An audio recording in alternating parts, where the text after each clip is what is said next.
right, welcome back, Athlete Builder. It's Jim and Lucas. We're here in the library. This week, we're very, very fortunate to have Dr. Tom Klootwyk on the show.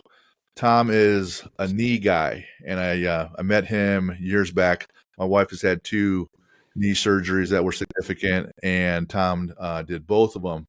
A little bit about Tom. He's a local kid that grew up in Bloomington, so IU guy the whole way.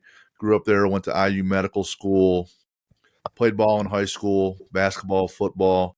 Post high school, became more of a runner from that point. Now that he's kind of past that little running season of his life, more into swimmings, but always been active. Always have dealt with athletes and specifically knees. 25 years, the head guy with Indiana State's football team, 23 years with the Indianapolis Colts. Has a lot of great stories. We talked last week. We talked a number of times about things. He's done about 4,800 plus ACL reconstructions alone. He does about 150 of those a year. They do about 600 knee surgeries a year. Complete expert in his craft and field. He's on international board. They meet every 2 years. There's about a third from the North America group, a third from Europe, third from Asia and Australia. It's all about ACLs. He meets every 2 years for that. He's been speaking on the topic for a good long while. He's part of Forte Orthopedics medical group, formerly was Methodist Sports Medicine. So that entire group is a whole staff of doctors and specialists, doctors of physical therapy, athletic trainers. The whole group is outstanding, top-notch, especially Johnny. I'm a big fan of him. So we're going to get into a number of things today, talking about return to play, his history dealing with athletes, a lot of imbalances with student athletes that he's been coming across the last 2-3 decades. But Tom, thanks so much for being on the show today. My wife and I were really excited that you said yes, because we have the utmost respect for you as a professional and your knowledge and your craft and the kind of results that you have. So again, thanks so much for being on today. Yeah, thanks for the opportunity. Tom, just real quick, the obvious question is, if you're going to be a doctor and you're specializing in one thing, and it really is just one thing, you said you don't even do knee replacements, but just knee surgeries otherwise. Why knees? Why not elbows? Why not hips? Why not skin? Why not? Yeah, great question. So our group is kind of divided into that. We're kind of Noah's Ark. So we have guys that just do shoulders, just do knees, just do foot and ankle, just do elbow, hand, and then the joint replacement guys. I can't really tell you why. I just was attracted to the knee. And I don't know, it just kind of ended up there. So right from high school, right to college, IU, and then medical school, and just right into knees. For those that don't know, what's that whole process take to get to that specialty where you work on one thing? Because you have your residency. So, right. So you have 4 years of college, 4 years of med school, and then a 5-year residency program. And then I did a year of sports medicine fellowship, and that was here in Indianapolis with Don Shelburne, John McCarroll, and Art Reddick. And during that, you were exposed to different things, knee, shoulder, upper extremity. But I just gravitated towards the knee during that time frame. So it was really 6 months of specialty knee training, but not replacement work, just sports injury, knee injury. And then I was lucky enough to join that group and stay on, and then get to concentrate my practice in that. Gotcha. So that takes you to your early 30s, right? Right. Exactly. Yeah. Exactly right. 32 when I started in practice. Yep. Dang. Married, kids along the way? Married a year after med school. My wife's actually an attorney. She was entering law school, so we graduated at the same time, med school 4, law school 3. 41 years here in June. We'll be married, three daughters, all adult age, 2 married, 1 to be married, 5 grandkids. So all good. Dang. Boy, checking all the boxes. Yeah. That's awesome. That's great. So at what point do you think, I'm going to apply for this Colts job or this Indiana State football job and see how that goes? Or they come find you? Yeah. So, a lot of life is being in the right place at the right time and being a little lucky. And that's what I would say for almost all of that. The Indiana State connection came about because a lot of their athletes were coming over to Indianapolis to be cared for at the group. And as I joined as a young guy, Don Shelburne and John McCarroll said, well, why don't you start going over to Indiana State once a week to see kids instead of having them all come over here? And started working with their training staff. A physician at the time that was taking care of them, Bob Burkle, was very gracious the first year. And then he was at a point in time in life where he was kind of like, why don't you do this? And I'm going to take next Saturday off and go up and see my daughter at Purdue. And Bob never never came back. And that's kind of how it ended up. And I was lucky enough to be there as their head orthopedist for 25 years. Um, and then the Colts would be a very similar thing. I started in '99. Art Reddick was named head team physician. And he said, hey, would you like to help me? I said, I really don't want to give up Indiana State. And he said, that's okay. Let's bring in Gary Missamore, who takes care of Butler. So Gary and I split the second spot and helped Art Reddick. And that started in '99, which was a great time to be involved. That was Peyton Manning's second year. We went Right. 13-3. Mike Murphy, the linebackers coach, would tell you we have no idea how we're winning this many games because we're not that good. But they were Right. 13-3, and then got beat. I think it was Tennessee, and Eddie George was their featured running back. I think that was who beat us in '99 in the playoffs. But think about it. If you're going to pick a time to be involved with the Indianapolis Colts, it would have been from '99 to about 2010. Oh yeah. Yeah, Yeah, for sure. And that's right when you're getting started. That's right in your wheelhouse at that point. That's yeah, nice. yeah, Any like you see how dry and funny Peyton is on commercials or TV and stuff, and obviously a huge competitor. There's always this discussion between him and Brady, obviously, but for those that don't know, do you have any insights in the work ethic of this guy? Because what I hear is it's legendary, and the amount of volume and effort he would put in with the entire team and himself. yeah. I think that first of all, I would say he is an unbelievable professional. He always prepared himself. Um, he held himself to a very high standard, and then I think he just went ahead and held everybody else around him to a high standard. So with that, I think he elevated everybody in the locker room. Um, Story that Hunter Smith, who not Hunter the punter, but Hunter Smith the trainer, told that the very first day, they'll have rookie camp or whatever, and then they'll have practice with the veterans. And the very first day, the very first person in the locker room ready for practice, Peyton Manning. Mm. And then he just had a certain. There was a playoff game once, and I believe it was against Kansas City. And I want to think Romeo Crennel was the defensive coordinator. I may be wrong, but in any way, I talked to him, Peyton, just a little bit about so preparing for the game or whatever. This is more casual passing talk before we got started on something else. He says, "Yeah, I've gone back and looked at some of his defensive tapes from like 8 years ago." So he wasn't just looking at the last 8 weeks. He would Hmm. go back in time to evaluate coaches and their tendencies and players and their tendencies. And yeah. So, and he really does have an incredible sense of humor.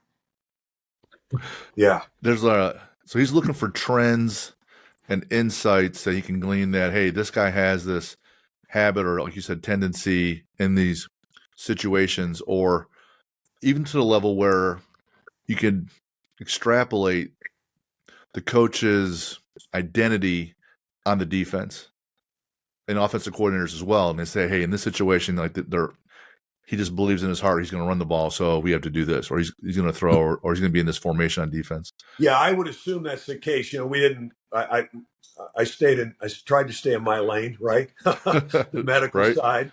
Yep. But I would assume that that's it. He just wanted to see, was there any type of trend or tendency that he had? What did he do in certain situations? And playing the odds, playing the statistics. Right. But yeah, he a great guy. Just a really, I mean, everything that you would want to be true about him is true. Mm-hmm. Yeah, really represented Indianapolis and the Colts really well, and just a really loyal, just a solid guy. Yep. Let me ask you this. So if I'm looking at the line, especially the offensive line, but D linemen too, or just different position groups, I'm going to say, well, this group right here, they're more susceptible to having a lot of knee problems, right? So not so much the defensive backs and receivers, but those linemen right from the get-go with that much mass and size and force. Like, even when they're sometimes in high school, they're wearing the braces on their knees from that point on, sometimes even as a preventative measure. Right. So is that the group, or those the groups that are most at risk versus other position groups, or how would you rank those? Well, there certainly are injuries that are at risk for the position. Sure. So, and let's talk real quick about braces because you mentioned that. And you'll see some high school kids, you'll see mainly college kids, linemen wearing braces, especially O linemen. That is often, they're often told you're going to wear a brace. And college ball is a little bit different than professional.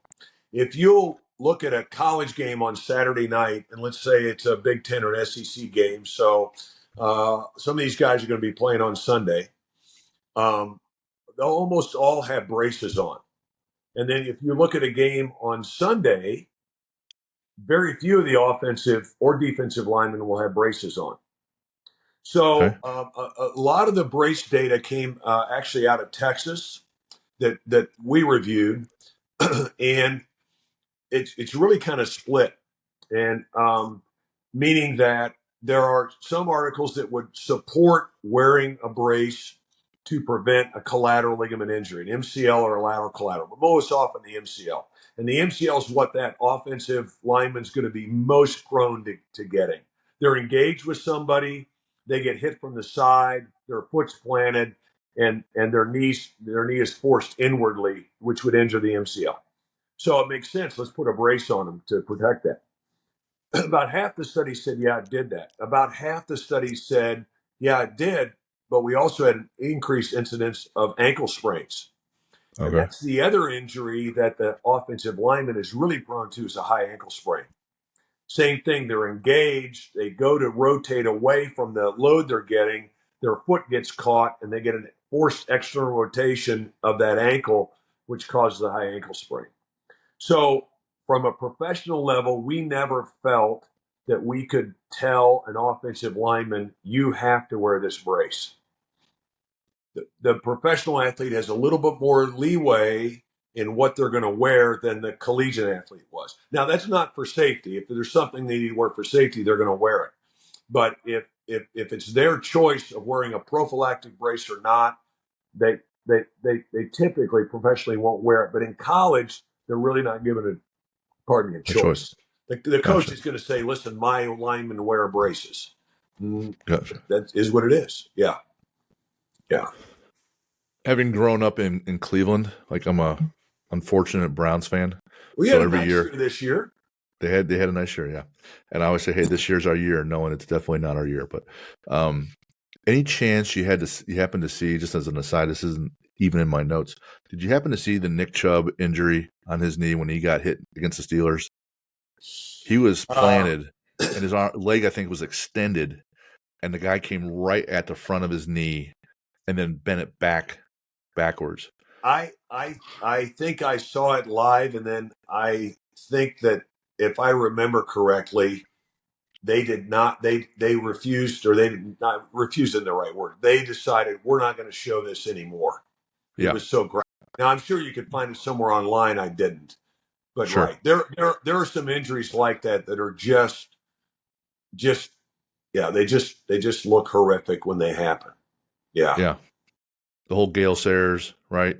For the Chicago, he got injured. He's done. Joe Theismann for the Redskins, when that bone was sticking out of the lower half of his Yeah. leg. Yeah. Monday Night Football against the Giants. Sometimes, it is a It is a game of force, and Right. sometimes you lose essentially. Yep. So one of the main things with the whole premise of the show being called Athlete Builder, we're working with some middle school and junior high, but mostly high school and college athletes, and building them up and getting them to be better so they can perform better. So let's shift gears a little bit and look at those demographics, and then broadly, we'll start there. What trends do you see in different sports, whether it's football, volleyball, soccer, you name it, with trends with the amount of play and injuries with their knees and any correlations or causations, things like that?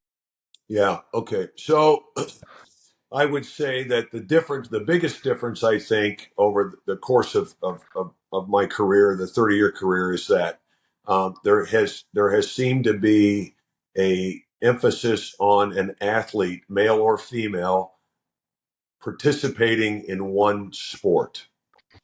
And we see that more at the bigger high school level. Dick Delahan, who was at Ben Davis, was one of I never forget, it was early on in my professional career, the 90s. We were doing physicals at Ben Davis, and he was getting on one of his football players because they had decided they were not going to play basketball. So Dick Delahan was a proponent of you play multiple different sports. And we'll still see that at the smaller high school level. The really good athlete will play soccer, football, basketball, volleyball, basketball. They'll run track in the spring or softball, baseball. But at the bigger high schools, what we've seen is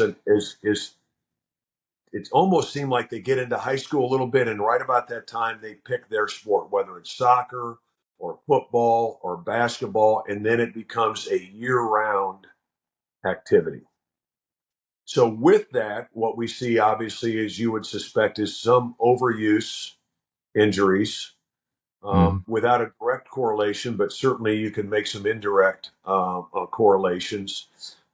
And then as far as specific injuries, I don't think that I can say that the knee injuries occur more because they're just playing one sport, but certainly other injuries can happen, or other areas maybe of their development doesn't get as developed as well as it would have, as if they were seeing a broad range of activity throughout the year. Gotcha. And then neurologically, playing multiple sports, doing different things, it's going to develop those neural pathways a little differently, which makes you simply better as an athlete. And I was reminded of this. I saw this clip yesterday on changing up your routine so you could change different neural pathways. And the example was, like, I'm right-handed.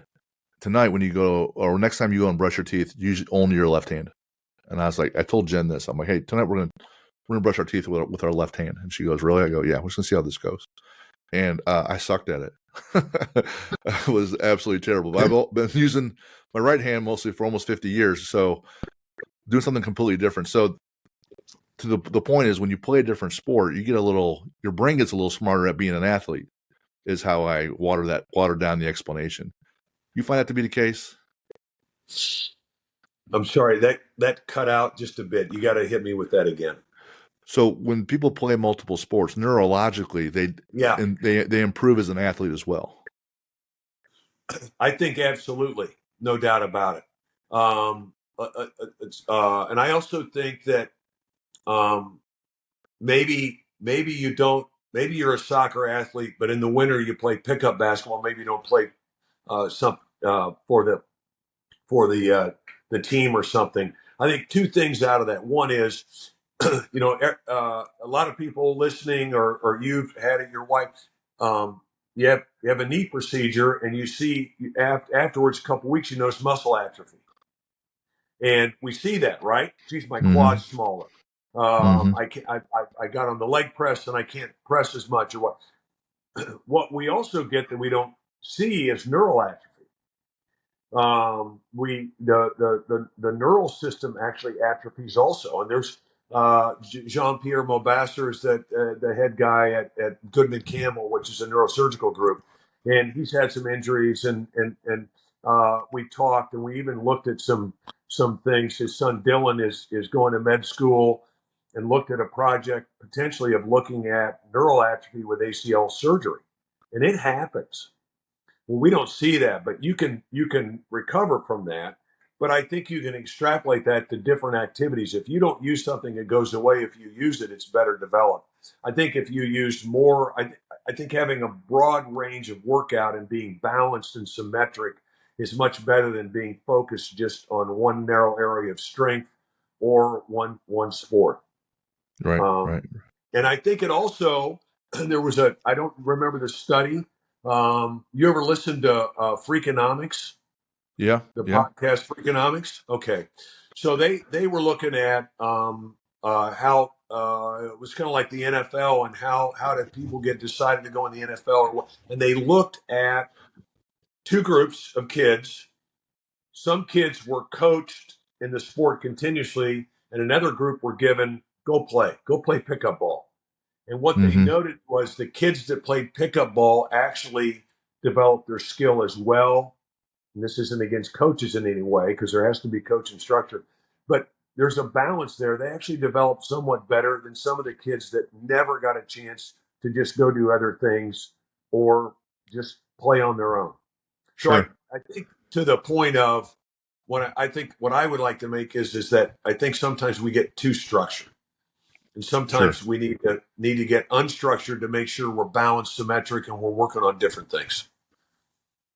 The I totally agree with that. The example I give to my kids, and then it's a long one, but what I would say is that those a lot of those great mathematicians like Galileo or even Newton with physics, I would say you and I are for the most part smarter than almost all of them.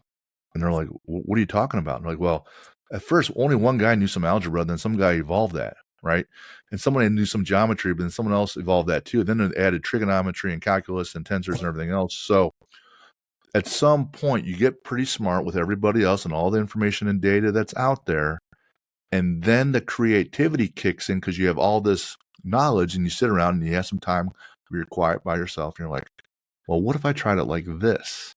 So to your point about these kids that can go and play by themselves, well, they're taking what they learn and now they're kind of like trial and error and seeing things how they work for themselves, at whether it's pick up basketball or whatever, trying a new move. I'm like, oh man, I Yep. got this new move I've been working on. I'm gonna try this in the game now, and see how this goes, right?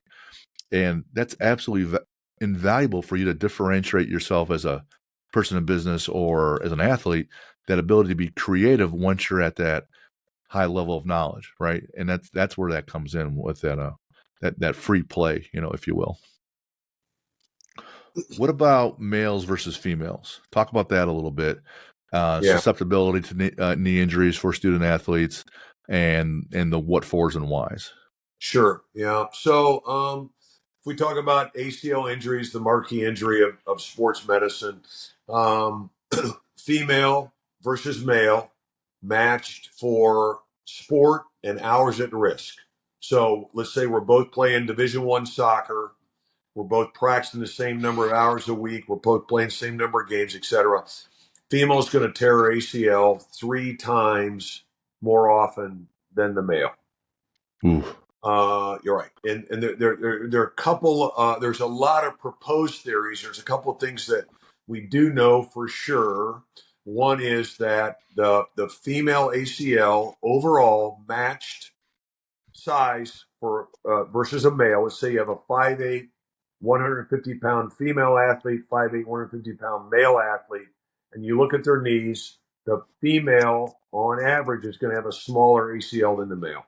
Their notch, or the intercondylar notch, the part of the knee that houses the ACL, is a little more narrow in the female than in the male, and they have a smaller ACL.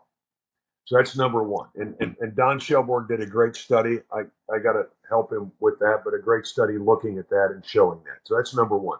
Number two is that the female sees a abnormal force. Let's say she's running down the field.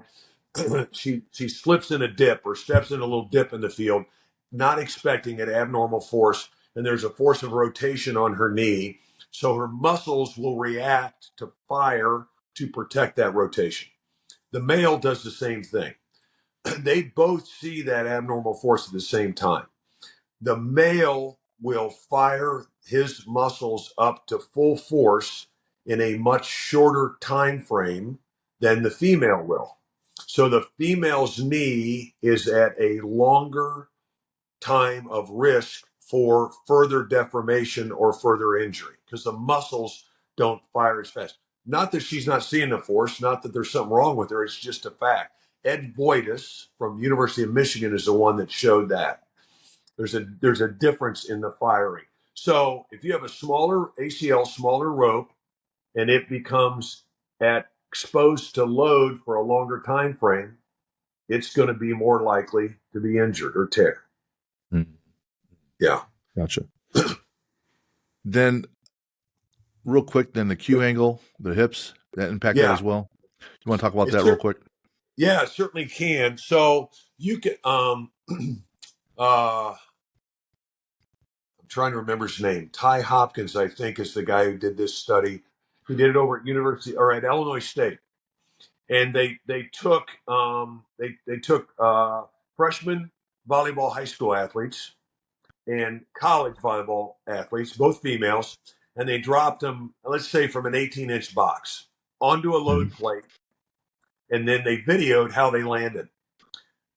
The college athlete landed like you would expect, controlled, came down, kept their knee in line, didn't fall into a valgus alignment, which would go along with the Q angle or that valgus alignment, that at-risk alignment.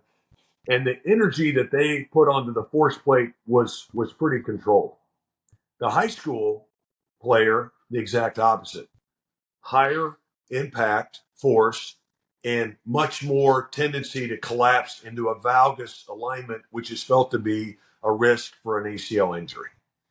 So that then would lead into some of the things that I think you're working on, some of the things that we would be working on, which would be let's correct a landing pattern.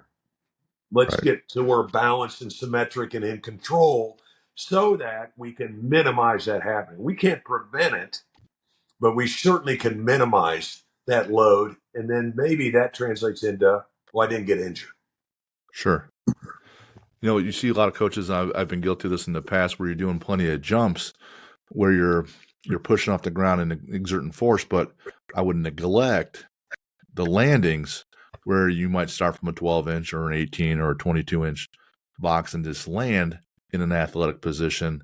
You see a lot of basketball players, a lot of times when they land, they'll land on one foot versus both feet. So you got to practice landing that too. So that's an important part of the training that even done at a small level could make a big impact on preventing those injuries for those athletes. Absolutely. Yeah.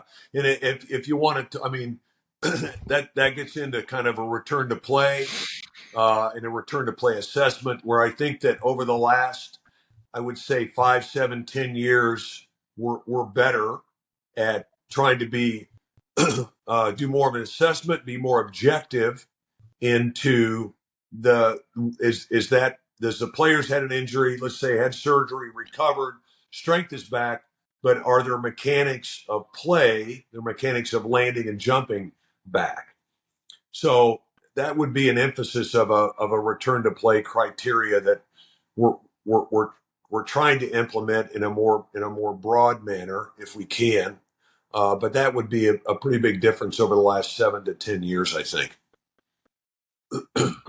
Real quick, what are some of the first things you're looking for when building a return to play athlete when it comes to coming off a knee injury? I ask this because I actually have a kid that's just cleared, just got surgery a couple months ago. He's done with his physical therapy, and he's cleared for strength training. But you can see that he lacks, flexion, extension in his knee. Gait is all wrong, and that's something I'm working through with him. What are some of the first things you're looking at to fix? Yeah, well, you're right on talking about what you're concerned about. So first things first, if he's had surgery, got to get things healed, right? Right. Got to control swelling, get that down. Have to restore normal gait pattern, and then have to restore range of motion. Jim, you guys can tell me more than I can about this, but I will tell you that if you don't have good range of motion of a joint, you are not going to adequately restore the strength. So therefore, with a knee, we want to restore range of motion to what is normal for them. Their full hyperextension, their full flexion. We used, hopefully, an uninjured other knee as the reference. So for that athlete, first things first, slowing down, normal gait, get their motion back. If they're working on strength and they lack 20 degrees of flexion or 5 degrees of extension, they'll never get all their strength back. It's just not going to happen. Mm-hmm. Once they do get their motion, then it is emphasis on strength. Early on, non-impact cardiovascular conditioning, bike, elliptical, swimming. Then we introduce some agility activity that involves some field running and movement. Then if their strength comes up further, we can actually get into some running. And then we're looking at their balance, their symmetry. We like to have their strength 90% of operative side versus the non-operative side. And then it kind of can expand from there depending on what they need.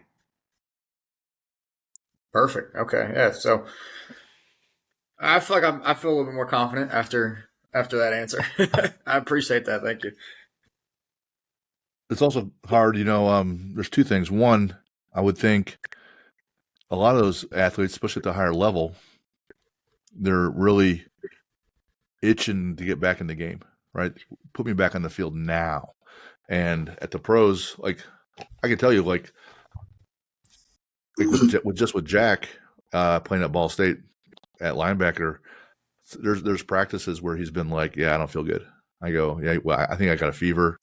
I'm a little sick today. I go, so what's going to happen? And she goes, nothing. I'm going to suck up and play. I'm not letting, if he's running with the ones, because I'm not letting the two get reps, right?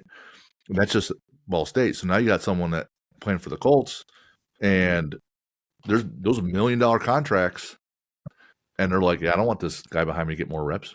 So there's that fear of losing their job, balanced by the fear that, man, shit, like this knee's blown out. Is this going to be okay?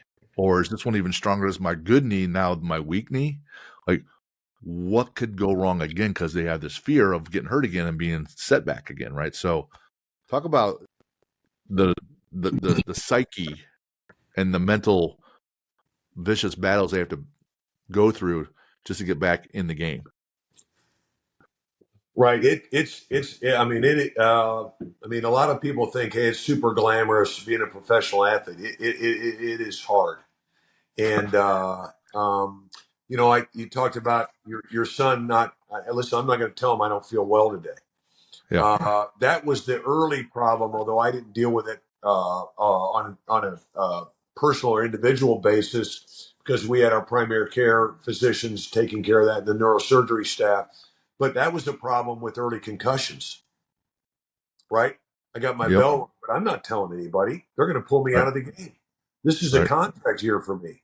I got to show people what I can do. This is my year to really get myself set financially for the future. So I got to play.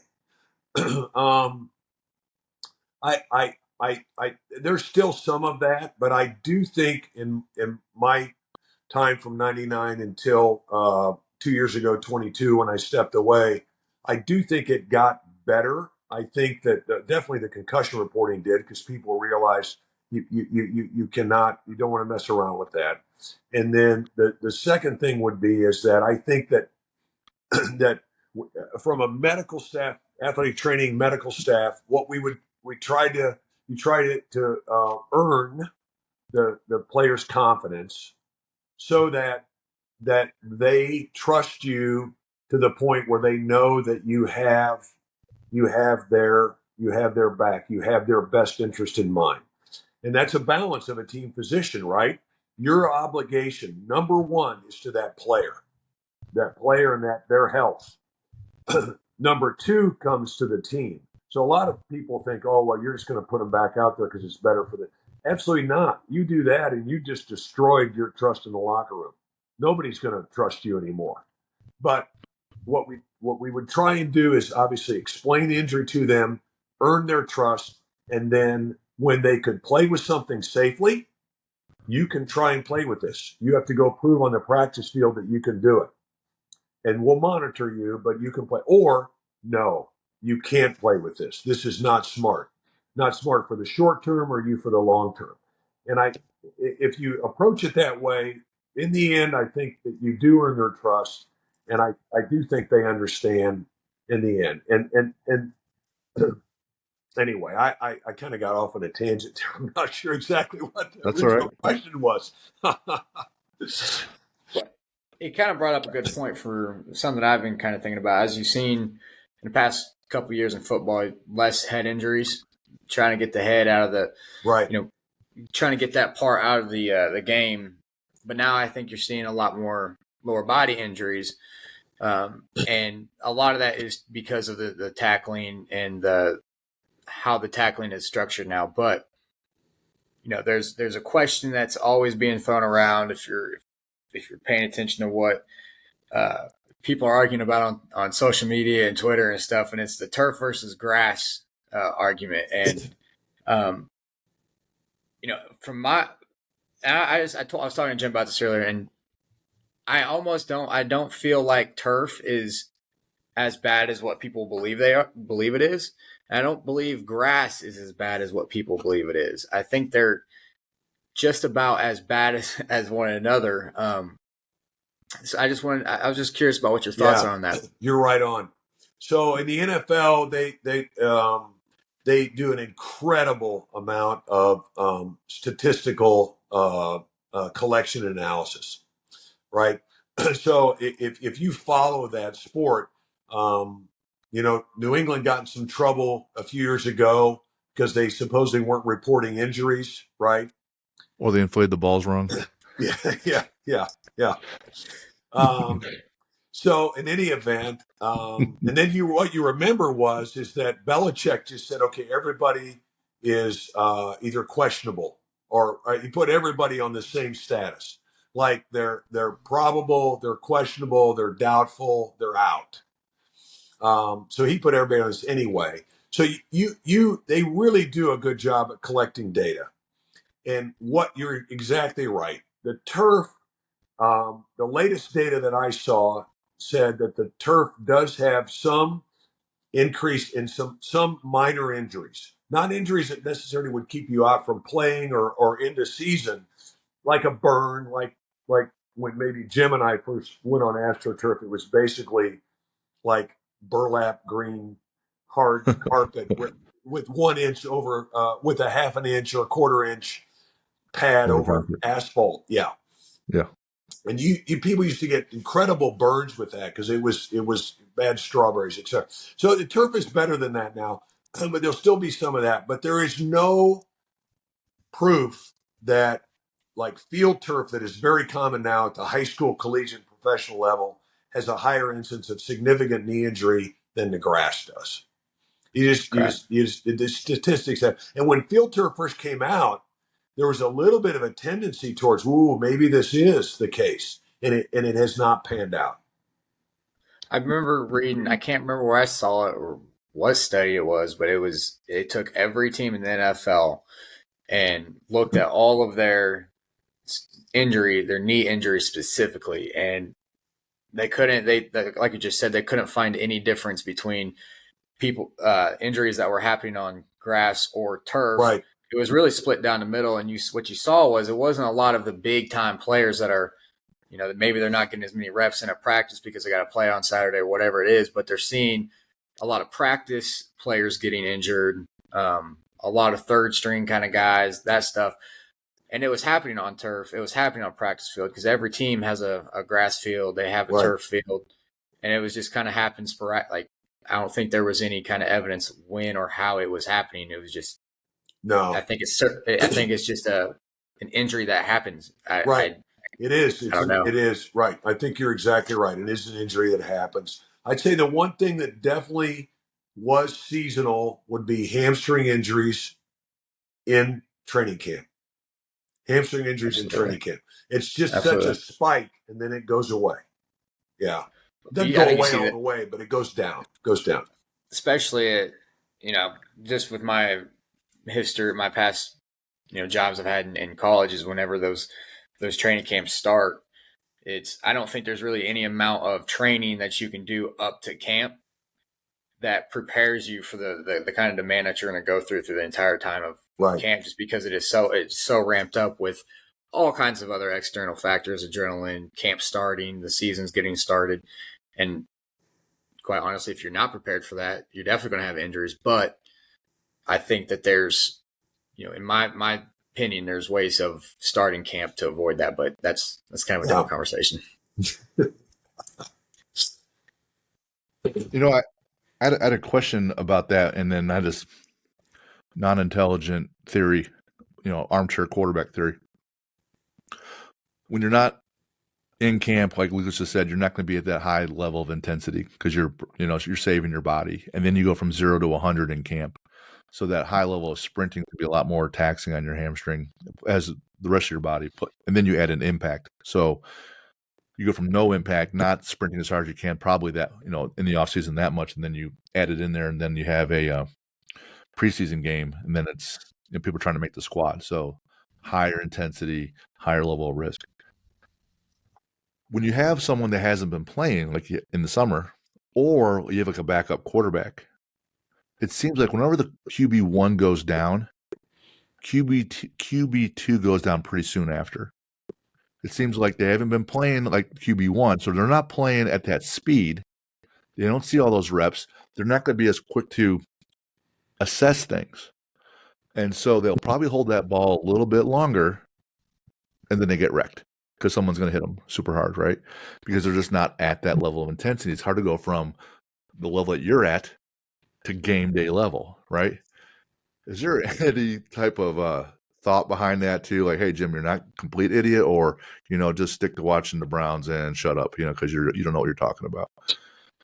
Well, I would never say that. Because kind person. But I did not observe that when we had some quarterbacks obviously go down, but I didn't observe the second. I do think that they always talk about reps in practice, prep reps, game reps. So I think there's probably something to that as far as playing, but I don't know. I can't comment on does it lead to an increased injury risk rate for that QB2. Gotcha. Or running back number 2. I get that. I just I'm sitting back there on this one day. I had this hypothesis, for whatever. The Lions coach, Dan Campbell, did say in his very, very viral video, you need volume and you need intensity. Right. So if they ain't getting it, that's what he said. If they ain't getting it, then so. Any let's say the garden variety ACL tear takes 9 months, come back ready to play. Do you have any guys where it's like they're like the superhero Wolverine, where they just healed faster and they're just like freaks, where you're like, I cannot believe this guy is doing this quickly, or this other guy isn't doing it so much? Any instances like that you can say, well, here's why? So there's definitely a variability of return to play. Excuse me. Some of that would be probably genetics. And there are some guys that go back. We had a young man, went back with an ACL this year, basketball. Oh, he was about 3.5 months. Then he went back to some limited minutes and he completed the season. Now he advanced as he went along. He felt great at every visit, looked good, strength was good, numbers looked good, wanted to play, understood the risk, wanted to do it. So you get those outliers, and then you get some kids who you see at 8, 9 months, and they've done everything they were supposed to do, and they're just not quite ready yet or there. I think really probably genetics plays in it, right? Some people get done with a test in 30 minutes and get an A, and some people take it for 60 minutes and get an A. And I don't know. I would say with ACL rehab, I think we're very lucky in Central Indiana. I've mentioned his name a couple times, but I would say that that the 3 guys that I did my fellowship with and Don Shelbourne would have led them, but John McCarroll and Art Redding, and then Don, who formed the group originally. Those three guys, and Don did a lot of the spearheading of it, but they really advanced ACL rehab. And there were other people around the country, obviously, but we're lucky in Indiana because we had those guys. And Don's spoken on it on a national, international level about quote unquote accelerated rehab. So we all, I mean, you mentioned ACL is going to take you 9 months or 7 months or what. So we focus on a time, but it's really ACL rehab is really more of steps that you've got to meet, gates you've got to get through. You got to get healed. Like we talked earlier, you got to get your range of motion back, swelling down. You got to get your strength up. As your strength is coming up, you got to add agility. And you got to get more strength to add more agility. Now you've got a decent base of agility. Now we're going to do some individual skill work. You're not against anybody, but you're doing individual skill, sport-specific work. And then once you get comfortable with that, we're going to do some testing. And what's your movement screen, your balance, your strength, your confidence look like? You're good on this? Now we're going to introduce a little bit of team drill activity, non-contact. Then we're going to introduce contact activity. And once we get comfortable with contact activity, we're going to go back. So that can occur over 4 or 5 months, 8, 9 months. It just depends on the athlete. I assume age impacts that as well. Age? You're right. I think age factors in. But to be honest, sometimes the older patient does a little bit better even than the younger patient because they're very motivated to get back and they understand the importance of doing their rehab. Come on, we were all 16 once, and I'll do it tomorrow. I'll do it tomorrow. Whereas, more compliant. Yeah, you're a 56-year-old. You really want to get back to pickleball or tennis or noon basketball or something, and you're like, no, I didn't go through this to not do my rehab. I'm doing this. Yeah. Right. I remember the first time Jen had her knee done, and you're like, well, what do you want to do? Because, she was in her early 40s. Like, are you sedentary, or, what's the big deal? Because you're going to be fine. I can, to move straight ahead, you're still fine. You're not going to have any problems, even if we don't do the surgery and fix it. And she's like, well, I like to be in shape. I have to work out, but she goes, I really like to hike in Rocky Mountains. So if my knee's not stable going up and down the mountain, then that's not good enough. And I'm young enough, early 40s, where I got a few more decades of this stuff. So fix it. And you're like, cool, got it. All right, let's go. Now, so we talked about the differences, males and females, and a lot of the reasons why injuries occur. Where, selfishly, where Lucas and I come in is where we want to build these athletes to not necessarily bulletproof their bodies, but give them the best shot at not getting hurt. So what are the things you're seeing with males and females? Hey, their quads are too big, or their hamstrings are too small, or glutes, right? Where, hey, I want you guys in these sports build these athletes up, get these body parts X at this level, right? And then what are you seeing where they're weak, which opens them up and makes them more susceptible to the injuries? Yeah. So I'd say the two areas that could get the greatest emphasis, and it's hard, but would be the glutes and the core. Okay. Glutes and core. And part of that is age dependent. The younger high school athlete is just, maybe they're just not, their body is not receptive quite enough yet to that strength or that workout. And we've all seen that, right? See a kid leave as a sophomore and they come back the beginning of the junior year and you're like, who are you? What happened to you? Something switched for them, right? Their body just decided, all right, my composition's such that it's time for me to get going. And we just see it.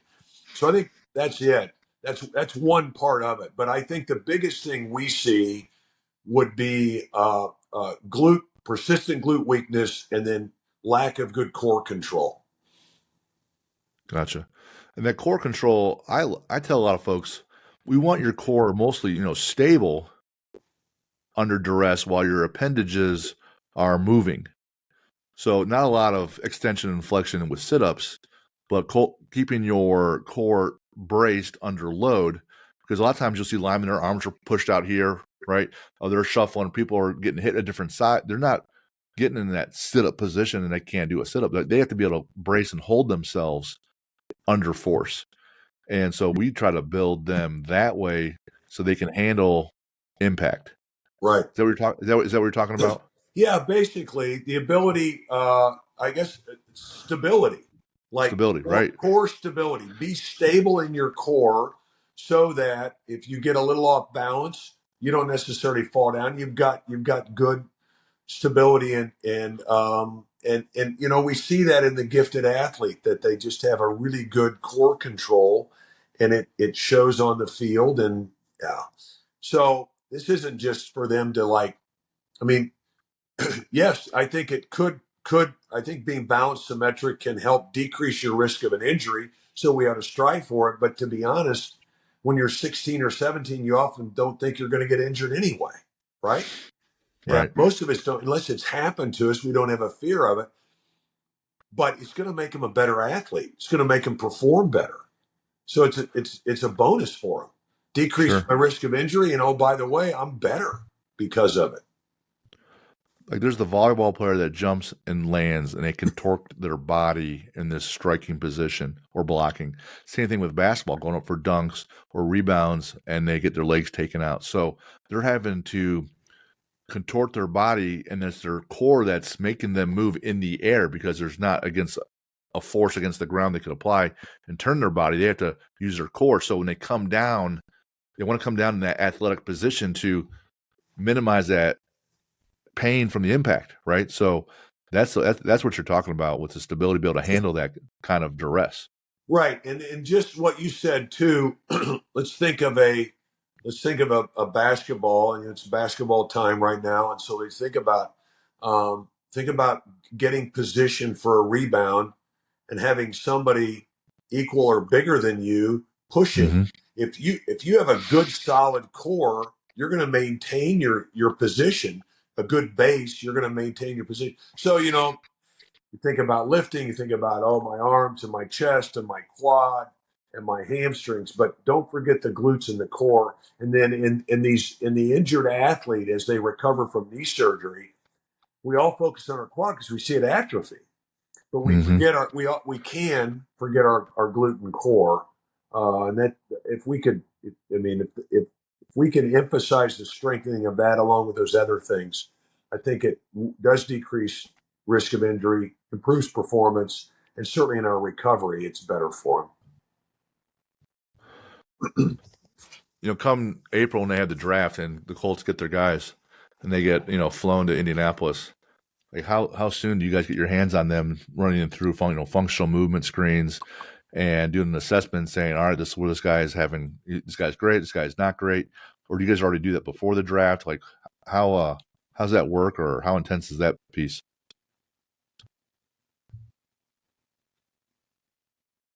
I'm sorry, I lost you again. Come again. Yeah. Gotcha. So the question was, when the Colts are drafting players, are you guys doing, you know, functional movement screens before the draft, or once they get drafted and they're in town, you start running them through all these battery of tests so they can figure out whether they're strong, whether they're weak, what injury potential there could be, so you could address that? Right. So I think I got the gist of the question. Absolutely.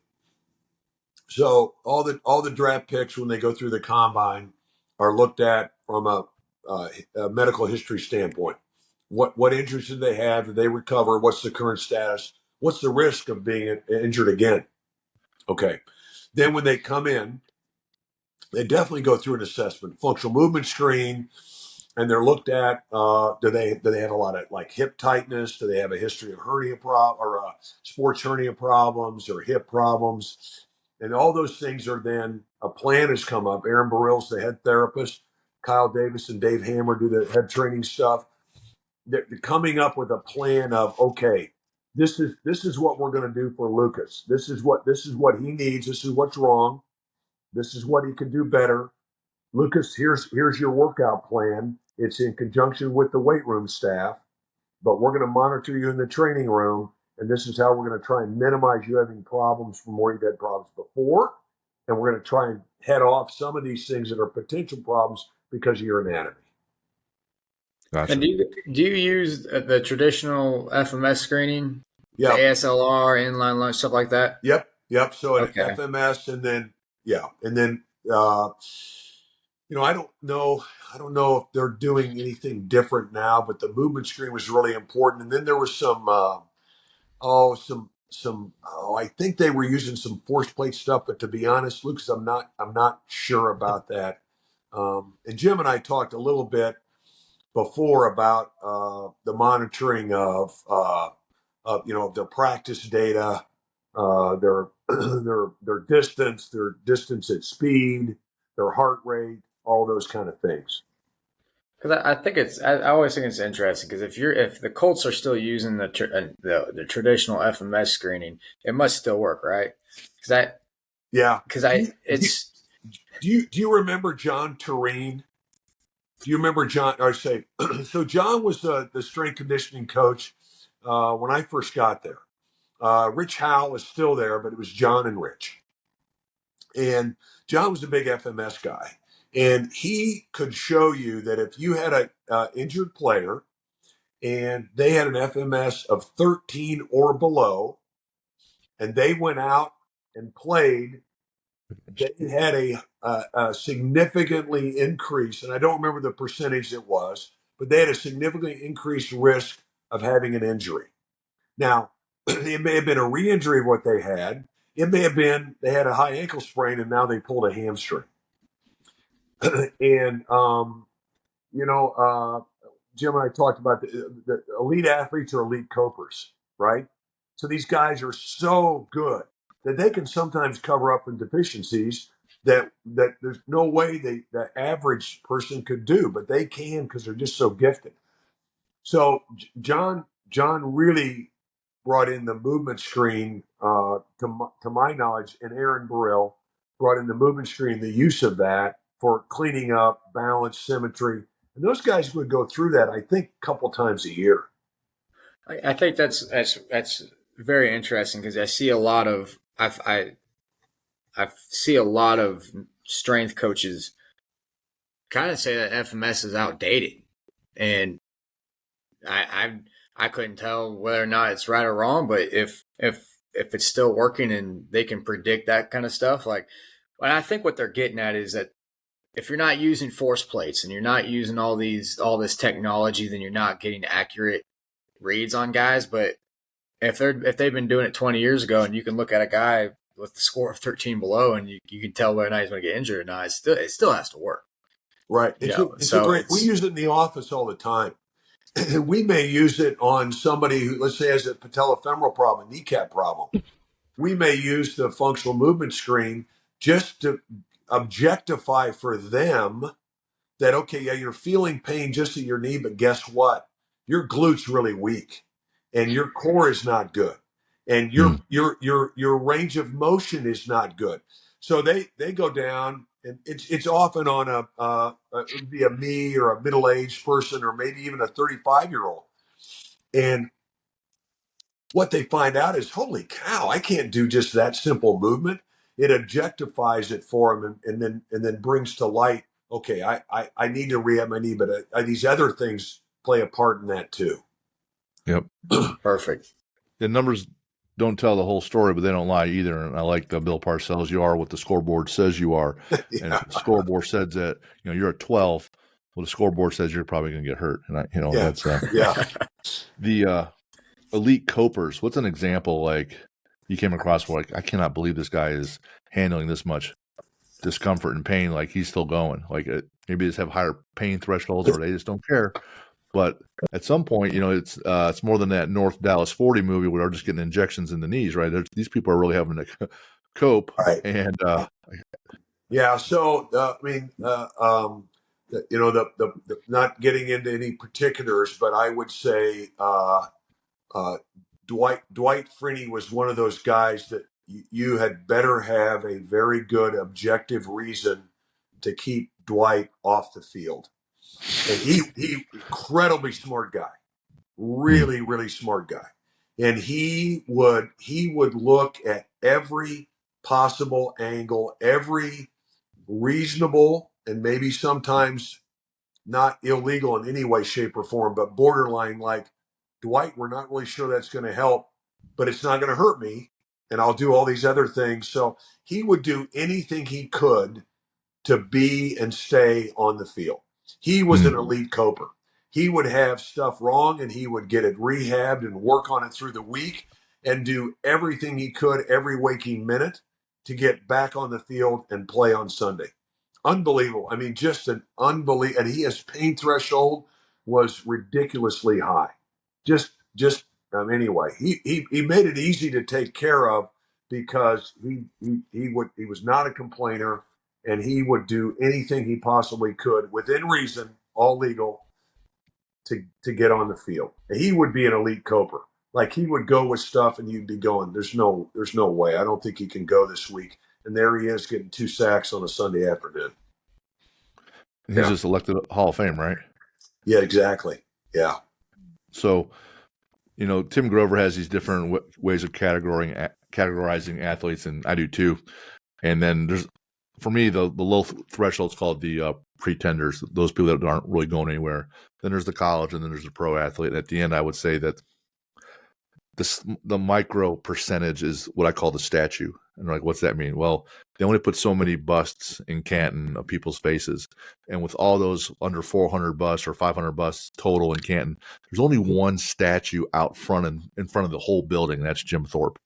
So anybody short of that relentless approach to their entire professional career as an athlete doesn't get there. When you say something like, when you tell me that Dwight Freeney was simply relentless in everything, well, then it gets pretty obvious that he's going to Canton, because it's essentially what it takes, and a little luck, like you said. You have to be great, relentless, and then not have some freak injury and be a little lucky as well. So, and he had some injuries. We're not going to go into that, but he got him taken care of. He rehabbed.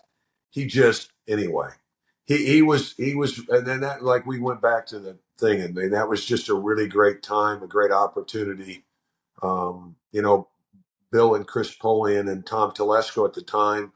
I mean, they draft these guys. I mean, just anyway, they had a way of picking these guys, and Freeney was just unbelievably special.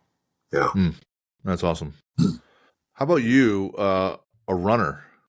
Usually a lot of knee injuries there or back problems, but you did it for decades, right? Everything good? Yeah, knees are good. Back's not good, but I'll blame my mom for that. She had a lousy back and had surgeries, and so have I. Gotcha. Yeah, but there's no study that says running is bad for your knees. There's no study that says that. But if you have knee problems, running will uncover it. Yeah, the gait and everything else, right? Yeah, exactly. So let's say I lost cartilage in my knee at age 40 because of playing basketball or something like that. I might not be able to run when I'm 50, even though, I ran for 30 years. Well, it wasn't the running, but the running certainly uncovers it. So anyway, yeah, Gotcha. if somebody's able to run and their knees are healthy, I don't tell people not to run. Now, Sure. Somebody's got an arthritic knee and they say, well, when I run, boy, my knee always gets sore and swollen and really painful. Well, listen to your knee. Maybe we need to back away from that running and do other things.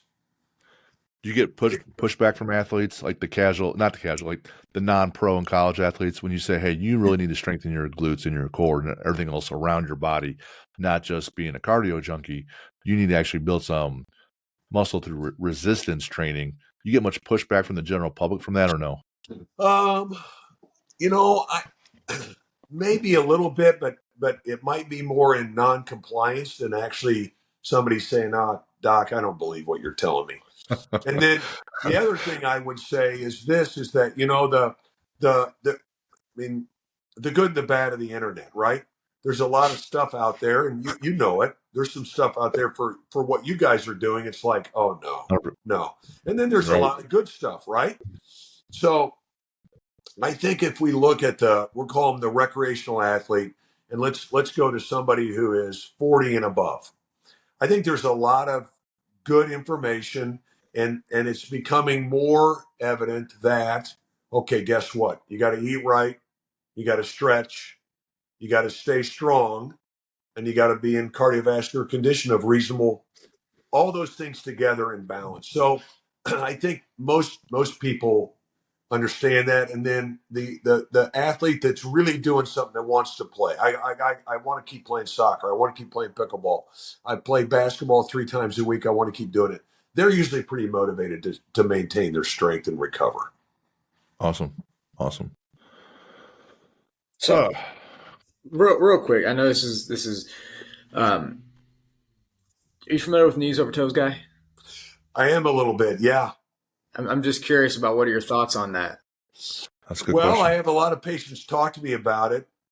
I think that if it motivates people to do something and they're not getting hurt doing it, I'm okay with it. But for a question like that, I would defer back to you guys. What do you guys think about it? I don't like to have that knee so far forward that it puts it more at risk, and then it personally feels painful. I'm always trying to load up their glutes, so a lot wider squats. It's for my athletes. Usually, it's always a lagging muscle group, so I have them squatting wider as a general rule to build them with a lot of box squatting, then back and then also back squatting.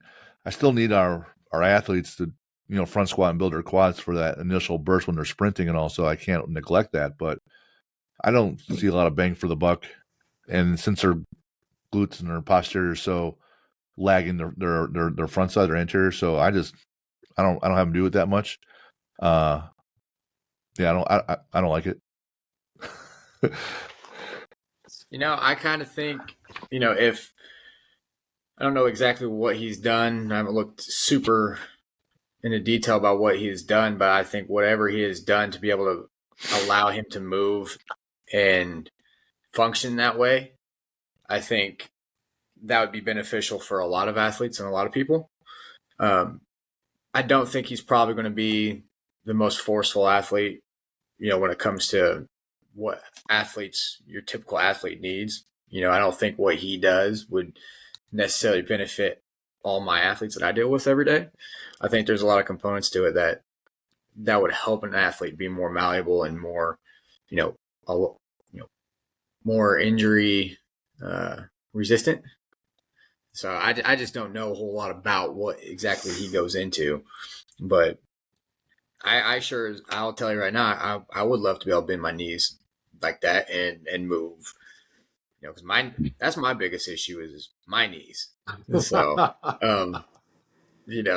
I kind of look at it a little bit differently, but I don't know if that's going to benefit your running backs or your 6'7" basketball players, stuff like that. So I don't know that. I would ask a question to the strength conditioning guys or the therapy conditioning guys regarding Gotcha. that. And the people that mention it to me are people like me, recreational people, not people who are seriously into training or certainly anybody that's still competitive. I know it goes into a lot of detail about like hamstrings and stuff like that and the use of sleds. And I think the use of sleds is for a lot of reasons, I think is great. And how he explains it, I think is great. So I guess I would just have to look more into some of the other stuff. The teacher I used to work with, we used to talk about that knees over toe guy a lot. And some of the stuff, and we've actually practiced and through some of the stuff that he does into our own training. And it's interesting. It's an interesting feeling. My knees definitely, like you said, definitely got exposed. That's for sure. So, Gotcha. Hey, Doc, I just got a few more rapid fire questions, so you don't really need to expand on it too much. But what do you like to listen to when you're running or you're working out? Just music. Okay. Just music. Anytime? Even swimming. I've got some open shot underwater called open swim. Okay. It's an MP3 player that doesn't sit in the air, but right in front. And I just listen to music. Awesome. What's a bucket list destination you have to go to with your wife that you haven't been there yet? Yeah, good question. Well, I would say probably on the list top would be we need to get over to Italy. We've done some Okay. travel, but we haven't done that. So, Fun. What's number one or a few that are your top favorite sports movies? oh, Hoosiers. Yeah. Big Homer, Yeah. right? No, IU guy. Anthony Pizzo, who wrote the movie, right, was involved in it. He's a Bloomington guy. His dad was a Hmm. pathologist in Bloomington. I knew his younger brother, but I didn't know Anthony well. But anyway, yeah, Hoosiers. It's so Were classic. Yeah. you weren't in Breaking Away, were you? What? I'm sorry. What was that? You weren't in Breaking Away, right? No, but Breaking Away was filmed when I was a freshman at IU. Okay. And we were in the fraternity. We were in pledge training, and we had to go clean up the stadium after they filmed the final race at the old Memorial Stadium that was there at campus by the library. Yeah, Those were the cutters. They were cyclists. the Cutters, right? The Cutters. Yeah, Gotcha. yeah. All right. Favorite athlete to watch?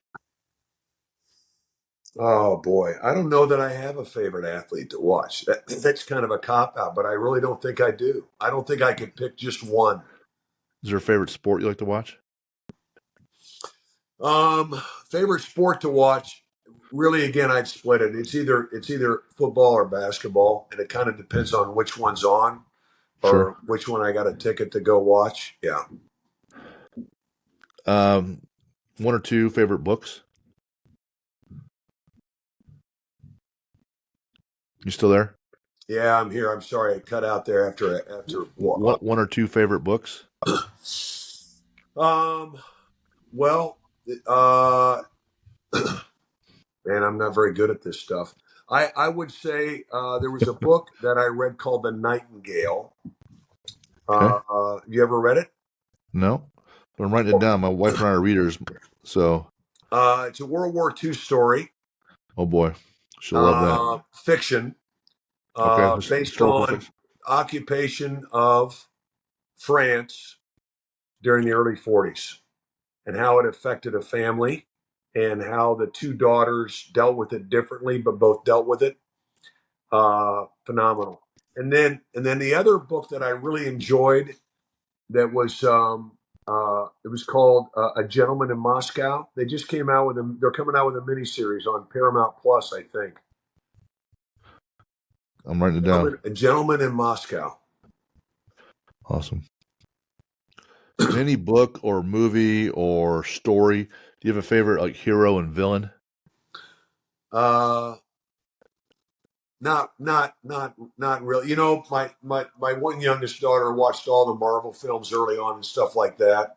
Sure. Kind of enjoyed Captain America, but Yeah. not like I've got a Captain America T-shirt or something. You know? Yeah. Sure. So and then villain, I'm not really sure. I always liked Gene Hackman, so whenever he played a villain, I guess I would like whatever villain he was playing. Yeah. Yeah. I like his villain in Unforgiven, that Clint Eastwood Western, right? Yeah. Yep. Yeah, that's a pretty good one. Um, for lifting, you have a favorite lift? Uh, this is going to sound kind of weird, but to be honest, if I could do one thing, I'll Mm-hmm. do push-ups. Okay. It's not really a lift, but it is, Yeah. in my opinion. But I'll do push-ups. That would be my favorite. Yeah. If you started all over and you had 10 million and you don't have any of that, medical school debt, what would you do? Do I have to work? No. Now, if you had 10 million, you can do whatever you want. Yeah. You know, would you, Uh, I one of two things. I think I would either uh, Well, you're looking for an answer. I would probably teach history, Okay. and then maybe be some form of some low level assistant coach at maybe the high school level. What sport? Football or What basketball, sport? Okay. and not a significant, but one of those guys that's just kind of around to help. Maybe notices one thing a week that can help, but really, I think I'd probably teach. People have asked me before, what would you do if you couldn't go to medical school? I think I probably would have gone to be a teacher, a history teacher, and coach. Gotcha. Any All right. favorite? What Any about favorite you? quotes? What What about about me? you? What would you do? If I had all the money and I didn't have to do anything, I'm only 49, so I'd probably still be in the Midwest and see my kids that are playing sports and they're in college and such. But if I can be anywhere, I would have a cabin in the woods where there's a mountain and water where I could go fishing pretty consistently, and then be like some national park dork that leads people around doing dorky stuff in Mammoth Cave or Great Smoky Mountains. I'd be one of those outdoor fishing dorks. If I were younger and I had the knowledge and the wherewithal, it's not a glamorous life like working, cattle or work on things like that. But you want to be one of those cowboys in the West that's pretty cool with a gun, right? And you can like on Tombstone or Yellowstone and be one of those badass dudes and a cowboy. That I think it'd be it's kind of quiet out there, and I'm outside all the time, and just you can still be intelligent and use your brain, but you're more physical with your body and your hands. I like that. I like that. Lucas, you get an answer, right? Yeah. What I would do is it's very similar to Jim. Actually, me and my girlfriend Caitlin have talked about. We would definitely move out to Montana somewhere. Definitely a cabin. Very similar to Jim. I know I'm not trying to copy, but definitely get like a cow, some chickens, garden kind of stuff, kind of out where we can kind of do our own thing and kind of be sustainable on our own. I would of course have a garage gym or probably a garage warehouse gym kind of. For sure. And then on top of that, I would definitely go find a place to continue line dancing because that's kind of my kick right now. So I would that's what I'd be doing right now if I had 10 million for sure. If I were younger and I hadn't made this impact with dealing with people and getting them healthier, that would still be an unmet need that I'd have to fix that and address that first. But if I'm in my 50s and 60s, then I'm like, okay, well, time for me to do something different. How about a favorite? Last one is a favorite quote that you might have, Doc. I lost you there for a second. Looks like it reconnected. Any favorite quotes you might have? Yeah, a little bit. It's kind of I think it's probably a blessing. And I think it's just awesome. It's for life is short. We do not have much time to travel the journey we're on with others. So be quick to love and make haste to gladden the hearts of those who journey with us. Yes, amen. I love that. That's great. Because life is short, so don't always be worried about where you're going 2 years from now. Yeah. Be present now. Be thankful for those relationships because that's really what matters. No one's, there's no U-Haul on the way to the cemetery hauling all your stuff. So you're taking it with you. You're taking it with you.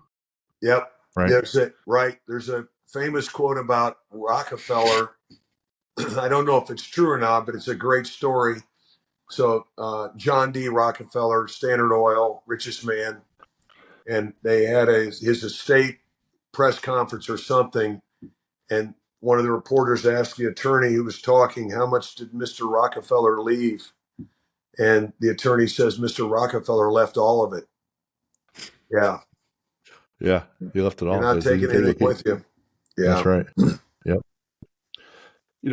Doc, Tom, thanks so much for being on. I could tell you, anyone that's listening, that there's a few times in my life where with different companies and different groups and organizations where I'm thinking, man, those people that's what an elite level athlete, or that's what an elite level organization looks like. And I truly believe that Tom, the staff that you have and the way you conduct your business, your level of professionalism and the product and service you guys put out is an elite level product.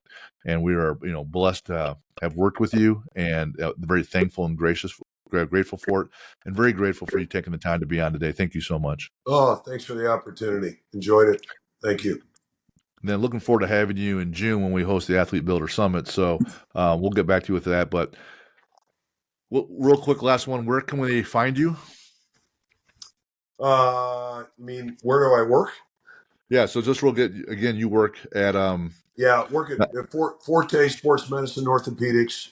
So our main locations, North Side Indy, 106th and Illinois Street. They're just off 31. And then we've got a Greenwood location. We've got some other spots, but those are the two main spots. Awesome. And for those that want to get a hold of us, they can get a hold of us at info@athlete-builder.com. Be on the lookout for Dr. Tom in a few weeks. And again, thanks a lot, Tom. We'll talk to you. Thank you.